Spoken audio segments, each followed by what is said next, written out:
Délégué régional du comité français de Yad Vashem. Je voudrais saluer aussi Mireille Volpato,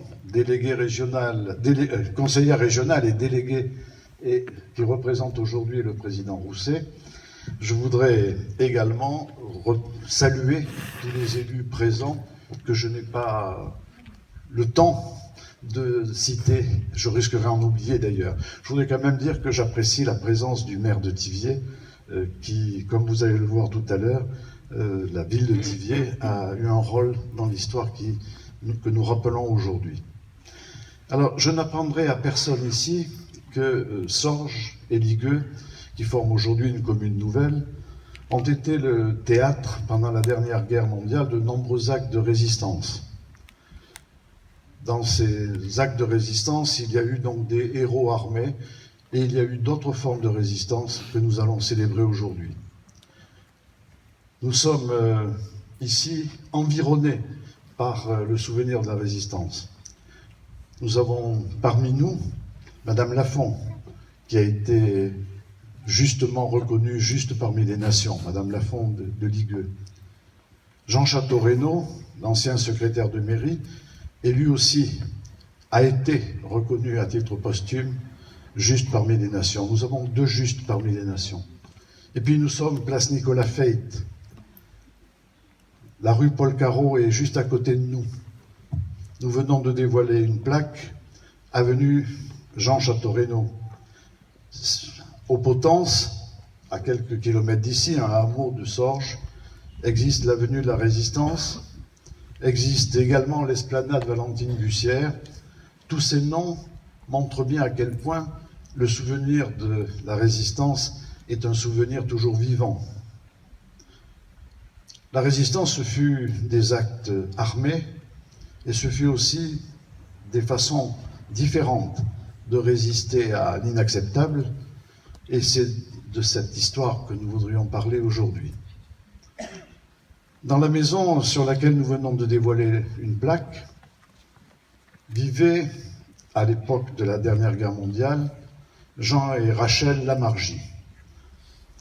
Jean Lamargie était un ancien combattant de la Première Guerre, invalide de guerre. Il avait tout de même la possibilité de continuer son activité de modeste plombier-zingueur. Le couple n'avait pas d'enfants. À Thiviers, au moment de la débâcle, en 1940, était arrivée la famille Wexler. Le père, artisan fourreur à Paris, la mère et deux enfants. Liliane Wexler, 7 ans, et Jean Wexler, 3 ans. Ils étaient venus à Thiviers pour fuir les persécutions nazies, pensant trouver dans ce qui était encore la zone libre un peu de sécurité. Puis les choses, comme vous le savez, ont évolué. La zone libre a été elle-même occupée par l'armée allemande et la persécution des Juifs s'est étendue à l'ensemble du territoire. Le père, M. Wexler, est rentré dans la résistance où il a eu un rôle très actif. La mère, Mme Wexler, a trouvé refuge dans une ferme des alentours en se faisant passer pour une parente des paysans qui étaient là, et elle a eu elle aussi un rôle actif dans la résistance. Et il fallait protéger les enfants. Les enfants ont été recueillis par Jean et Rachel Lamargie à Sorges. Jean et Rachel Lamargie les ont considérés comme leurs enfants, les ont protégés et les ont cachés d'autant mieux qu'ils ont été inscrits à l'école de Sorges sous le nom de Lamargie. Ils ont même été inscrits au catéchisme. Le camouflage était parfait. Donc, ce rôle extraordinaire de Jean et Rachel Lamargie devait être rappelé ici. C'est un rôle qu'ils ont eu au péril de leur vie, puisque naturellement, tous ceux qui protégeaient des Juifs étaient condamnés à mort s'ils étaient repérés. Au-delà d'eux, c'est toute la population de Sorges qui a été admirable. Parce que toute la population de Sorges savait que les Lamargie n'avaient pas d'enfants, pas un n'a parlé. Et puis, Gérard Benguigui l'a rappelé tout à l'heure, il y a, au-delà de ce que les chefs de la France de l'époque ont fait d'ignominieux, l'État français n'était pas représenté que par les chefs, si j'ose dire. L'État, c'est un tout. Il y avait beaucoup d'organismes dépendants de l'État, présents sur le territoire, qui savaient pertinemment que les jeunes Wexler, Jean et Liliane Wexler, ne s'appelaient pas Lamargy. Il y avait bien sûr les instituteurs, puisqu'ils ont été inscrits à l'école. Il y avait bien sûr le maire. Il y avait le secrétaire de mairie, Jean Château-Renaud. Et puis il y avait les gendarmes. Les gendarmes, comme vous le savez, connaissent mieux que quiconque chacun des habitants, connaissent chaque famille, une par une. Personne n'a dit un mot. Donc c'est une complicité merveilleuse qui s'est instaurée, non seulement parmi la population, mais aussi avec quelques organismes représentants de l'État qui ont su, par leur silence, sauver ces enfants.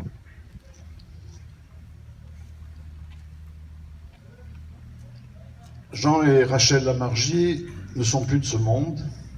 Ils reposent au cimetière de Sorges et leur tombe a été fleurie ce matin par la famille Wexler, Jean Wexler, et ses parents, et par la famille des Lamargy en présence de représentants de la municipalité. Mais en 1946, Jean Lamargy est décédé. Madame Lamargy, par la suite, a adopté une fille qui s'appelle aujourd'hui Madame Yonnet et qui est derrière moi, accompagnée de sa fille Madame Buissonnet. À leur côté, Jean Wexler, qui est ici. Liliane Wexler, sa sœur aînée, a disparu en 2008, il y a 8 ans, mais elle est aussi représentée aujourd'hui par sa fille, Madame Rosenfeld, qui est à côté de Jean Wexler. Nous sommes donc aujourd'hui réunis pour une cérémonie qui a nécessité une démarche longue. Jean Wexler m'a écrit il y a à peu près 3 ans pour me raconter son histoire, que je ne connaissais pas, et pour me dire qu'il souhaitait que ses bienfaiteurs soient reconnus juste parmi les nations. La chose n'était pas aisée, parce que le comité Yad Vashem de Jérusalem se prononce sur cette reconnaissance après étude d'un dossier et après un véritable jugement en présence d'un juge de la Cour suprême, je crois, d'Israël. Il fallait donc réunir des preuves. Or, les preuves manquaient. Quand on cache des enfants, on ne garde pas naturellement d'éléments qui permettraient de les repérer. Donc il n'y avait pas d'éléments dans les archives de la mairie. Nous avons écrit à l'inspection d'académie, enfin la direction des services académiques. On a écrit également à l'évêché pour savoir si il y avait des traces au niveau de l'inscription du catéchisme. Rien n'avait été conservé par souci de sécurité. Heureusement, plusieurs sorgeaient, par les témoignages qu'ils avaient eux-mêmes recueillis, souvent de leurs parents, ont joué un rôle déterminant.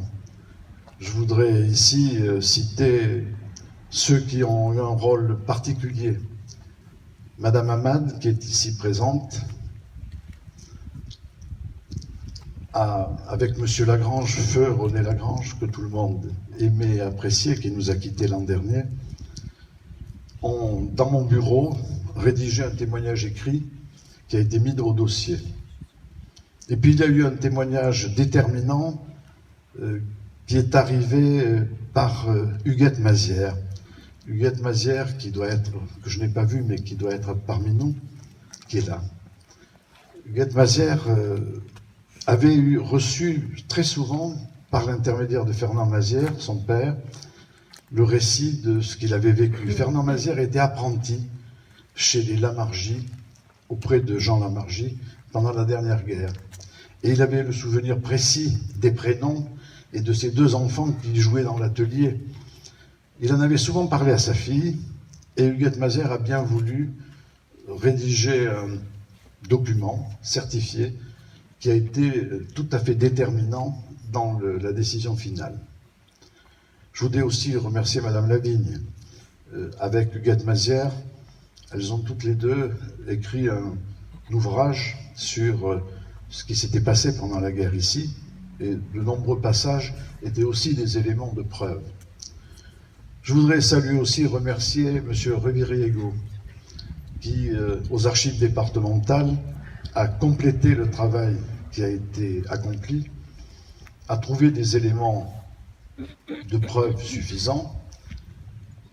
Beaucoup d'entre vous savent que M. Reviriego a écrit d'ailleurs un ouvrage qui fait référence sur les Juifs en Dordogne pendant la guerre. Donc je le remercie particulièrement d'être présent aujourd'hui parmi nous.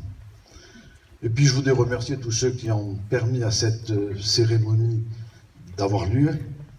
Je voudrais remercier Jean Wexler qui est à l'initiative et à l'origine et qui a tenu à faire graver dans le marbre, comme ça a été dit, 2 plaques, l'une que nous venons de dévoiler et l'autre qui sera dévoilée sur la façade de la mairie à l'issue de cette cérémonie. Il y a beaucoup de discours, je ne veux pas être plus long. Je voudrais tout de même terminer en affirmant quelques valeurs auxquelles nous sommes tous attachés. À un moment où des barbaries innommables semblent renaître, je crois qu'il est utile de dire que les Sorgés et les Liguriens, aujourd'hui comme hier, affirment que tout peuple a droit au respect, a droit à être reconnu, a droit à vivre en paix et en sécurité.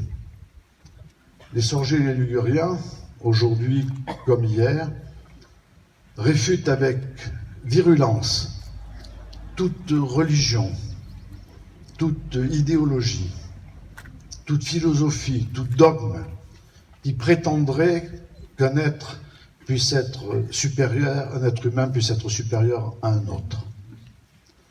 Il n'y a ni peuple élu, ni peuple damné, il y a des êtres humains qui sont tous des frères. Il faut que nous nous en souvenions, et je voudrais aujourd'hui vous dire que notre histoire nous serve de leçon et que nos héros d'aujourd'hui nous servent de modèle. Je vous remercie de votre attention.